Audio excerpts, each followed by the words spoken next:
નમસ્કાર દર્શક મિત્રો, મિસ્ટર ગુજરાત ન્યૂઝમાં આપનું સ્વાગત છે।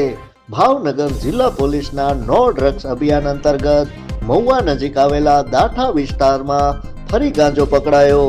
નશીલા પદાર્થના વાવેતર તેમજ વેચાણને લઈ પોલીસની લાલાક।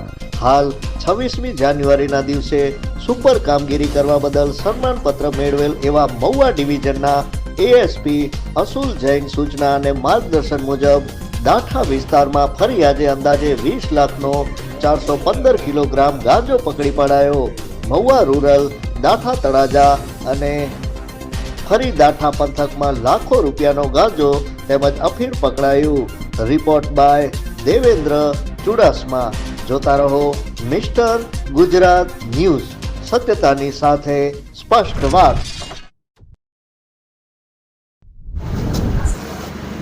ભાવનગર રેન્જના મહેરબાન આઈજીપી સાહેબ શ્રી ગૌતમ પરમાર સાહેબ અને ભાવનગર જિલ્લાના પોલીસ અધિક્ષક શ્રી ડૉક્ટર હર્ષદ પટેલ સાહેબની માર્ગદર્શન અને સૂચના હેઠળ ભાવનગર જિલ્લા પોલીસ દ્વારા ડ્રગ્સ વિરુદ્ધ એક જે લડાઈ ચાલે છે એની કામગીરી હેઠળ મહુવા પોલીસ વિભાગના દાઠા પોલીસ સ્ટેશન વિસ્તારમાં આવેલા બગડાના કોઠાની વાડી વિસ્તારમાં દાઠા ગામમાં આજે એક ગાંજાના મોટો જથ્થો પકડવામાં આવ્યો છે અને આમાં કુલ અમારે 664 નંગ ગાંજાના છોડ એની ગેરકાયદેસર વાવણી કરી હતી એ ઝડપવામાં આવ્યું છે, જેનો કુલ વજન થાય છે 425 કિલો અને 180 ગ્રામ, જેની કુલ કિંમત 21,25,900 રૂપિયા થાય છે।